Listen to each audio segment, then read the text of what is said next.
Sucesso e boa sorte. Agora é hora de falar de calor. Apesar de ainda estarmos na primavera, a sensação térmica aqui em Maceió chega a 35, 40 graus, típico de verão. Mas e o que fazer para enfrentar essa onda de calor?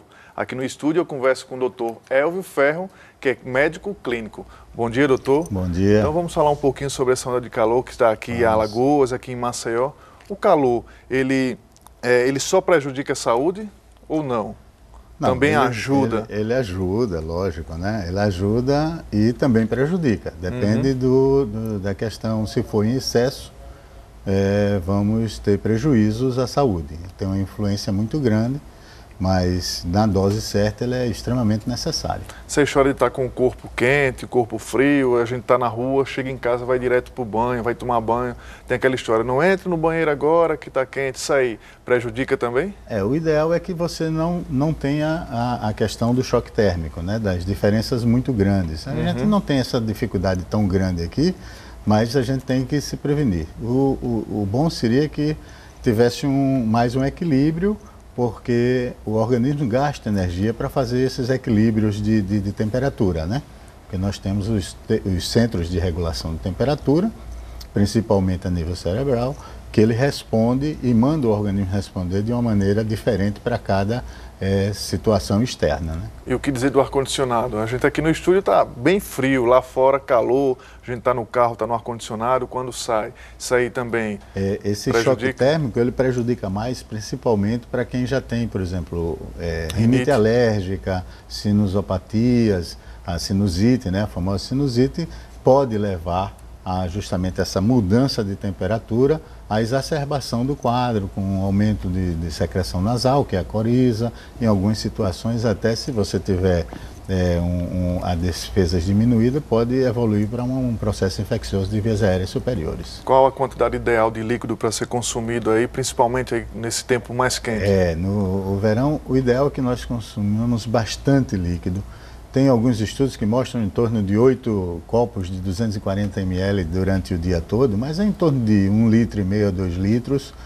Lógico, se você não estiver fazendo exercício, se não estiver suando muito, então você tem que manter a temperatura nessa faixa. Porque nós temos um controle térmico e a pele faz é essencial para isso, né? A pele que é o maior órgão do corpo humano, ela tem um papel fundamental na regulação da temperatura corporal.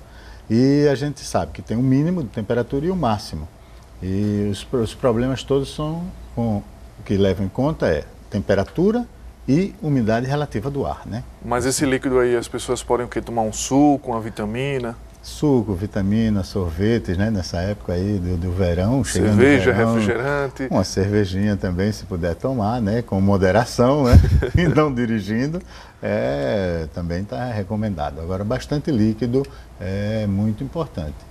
Mais para os idosos e também para as crianças, né? Essa época de maior calor, quem sofre mais são as crianças e os idosos. Então a gente tem que sempre prestar mais atenção à hidratação desses dois grupos que são extremos, né? Então, falando aí em crianças, a quantidade de líquido para eles também seria o mesmo, aproximadamente 2 litros? Não, aí depende muito do peso, né? A gente está falando em 2 litros num adulto em torno de 60 a 70 quilos, né?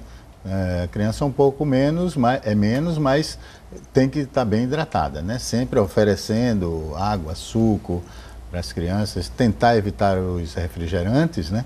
A gente sempre, só se não tiver outro jeito, mas sempre de preferência sucos e água. Os sucos, laranja, limão, suco de uva. O suco de uva tem a vantagem de ter os antioxidantes. O laranja tem a vantagem de ter um fator de proteção imunológico, né?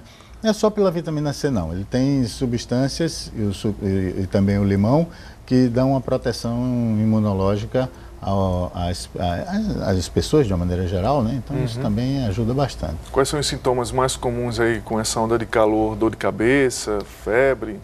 Dor de cabeça, febre quando você tem uma temperatura muito alta, que é chamada insolação. Então aí você pode apresentar um quadro febril justamente por uma alteração de regulação de temperatura a nível do hipotálamo, que é uma área do cérebro.